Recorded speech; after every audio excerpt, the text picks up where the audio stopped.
Saat Arlan mengangkat ranting, tiba-tiba tanah bergetar. Dari semak belukar, muncul ular raksasa hitam kehijauan. Tubuhnya sebesar pohon kelapa, matanya bersinar keemasan. Arlan membeku, tapi ular itu berbicara. Sebelum lanjut ke ceritanya, Assalamualaikum warahmatullahi wabarakatuh.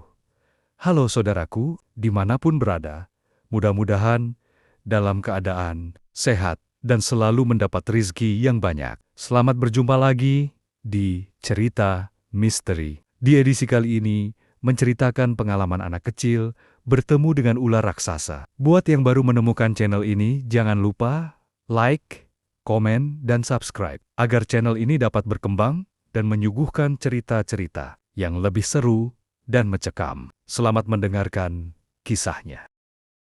Anak gunung dan ular raksasa. Di desa Kabut, di bawah kaki gunung Batu Langit, tinggal seorang anak bernama Arlan, usia 12 tahun. Ia hidup miskin bersama neneknya di Gubuk Reot. Ayahnya sudah meninggal, ibunya pergi ke kota dan tak pernah kembali. Arlan sering lapar, sering diejek, tapi tak pernah mengeluh. Anak-anak desa kerap mengejek Arlan karena ibunya dikabarkan menjadi wanita penghibur. Ia dianggap anak haram, tapi Arlan hanya diam, menunduk, dan tetap bersikap baik. Ia lebih memilih mencari kayu dan membantu nenek daripada bermain. Suatu pagi, Arlan masuk ke hutan untuk mencari kayu. Ia menyusuri jalur sunyi, menelusuri akar dan semak, berharap bisa membawa pulang sesuatu untuk dijual. Tapi hari itu berbeda, ia merasakan udara di hutan seperti berubah.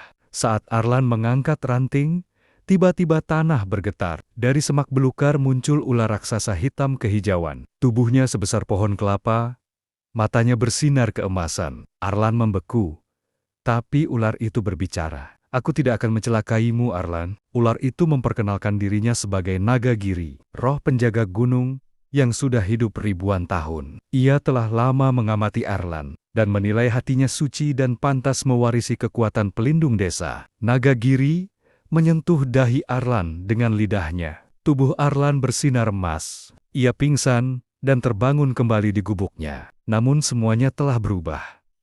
Gubuk mereka diperbaiki, makanan tersedia, dan neneknya tampak sehat. Kabar Arlan menyembuhkan ayam mati dan membuat sumur warga kembali mengalir, menyebar ke seluruh desa. Orang-orang yang dulu menghina mulai menghormati. Tapi Arlan tetap rendah hati, tak pernah sombong. Kepala desa mengunjungi rumah Arlan, menawarkan bantuan, dan bahkan ingin mengangkatnya sebagai anak angkat. Tapi Arlan menolak dengan halus. Ia hanya ingin hidup sederhana bersama neneknya. Wabah menyerang desa. Banyak anak-anak jatuh sakit. Arlan meminta petunjuk Naga Giri dan diberi ramuan hutan rahasia. Ia keliling desa, menyembuhkan satu persatu. Semua orang semakin kagum padanya. Suatu hari, seorang wanita datang ke desa. Rambutnya kusut, wajahnya lusuh. Itu adalah ibu Arlan.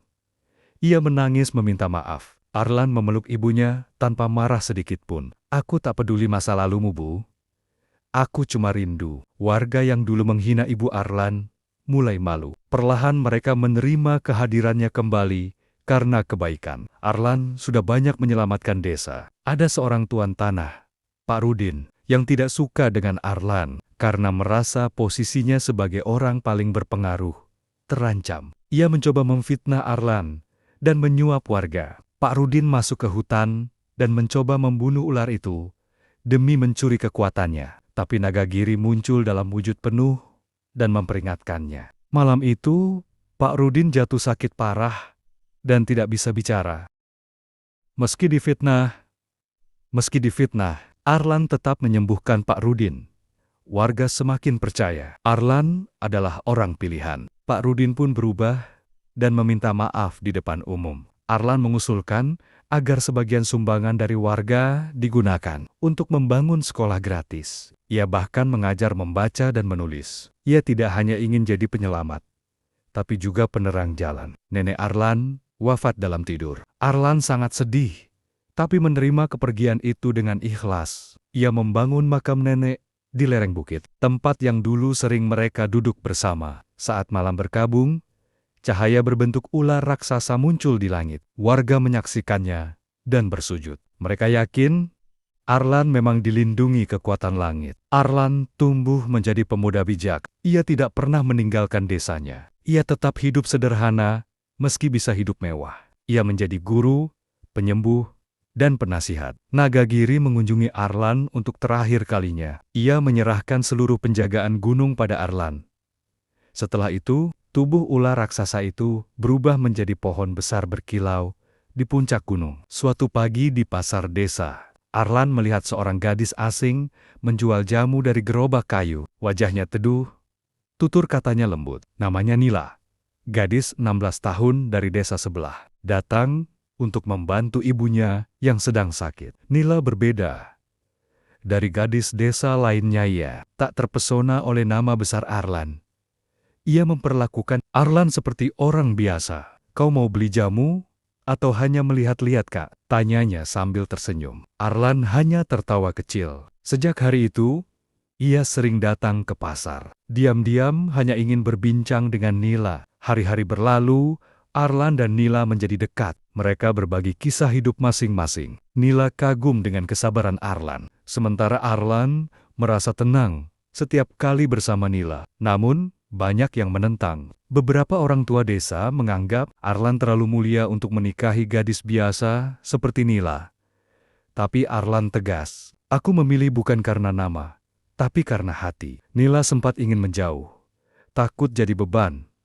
Tapi Arlan meyakinkannya, "Jika aku mampu mengubah pandangan satu desa, maka aku juga bisa menjaga hatimu." Di puncak musim semi, di kaki Gunung Batu Langit, pernikahan Arlan dan Nila dilangsungkan. Bukan pesta megah, hanya sederhana, namun penuh berkah. Warga datang dengan membawa makanan seadanya. Anak-anak desa menari dan menyanyi. Di tengah upacara, angin lembut bertiup, dan dari arah hutan terdengar suara mendesir seperti bisikan ular. Arlan menatap langit. "Terima kasih, Nagagiri. Aku tak sendiri lagi." Nila memeluk Arlan. Air mata bahagia jatuh di pipinya. Arlan dan Nila hidup bersama, membangun rumah di kaki bukit. Mereka tak hanya menjadi suami istri, tapi juga sahabat, guru, dan teladan bagi generasi baru. Arlan tetap rendah hati, dan Nila menjadi penyeimbang dalam setiap langkahnya.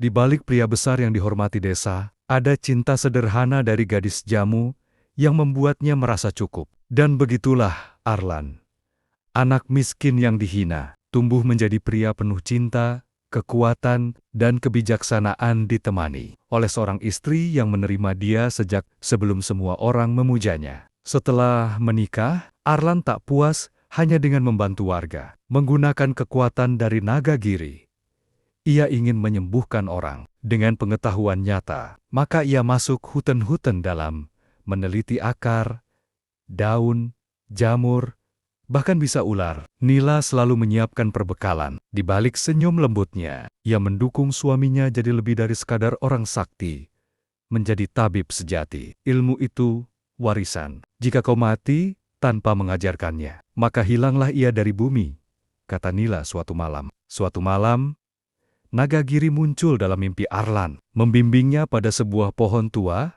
dengan akar bercahaya. Di situ ia menemukan akar pahitan langit ramuan sakti untuk penyakit dalam. Arlan mulai meracik jamu, minyak balur, dan teh dari berbagai campuran akar dan bunga. Ia mencatat semua temuannya di kitab kecil dari kulit kayu. Orang-orang mulai menyebutnya Tabib Gunung Batu Langit. Seorang anak yatim bernama Tommy gemar mengamati Arlan meracik jamu. Melihat semangatnya, Arlan mengajarinya menulis, mengenal daun, menghafal waktu panen ramuan. Arlan sadar, ia tak boleh menyimpan ilmu sendiri. Kalau aku mati besok, siapa yang akan menyembuhkan kalian semua? Ia membuka pondok pengobatan gratis di samping rumahnya. Satu demi satu, murid datang. Tahun berikutnya, desa dilanda penyakit aneh.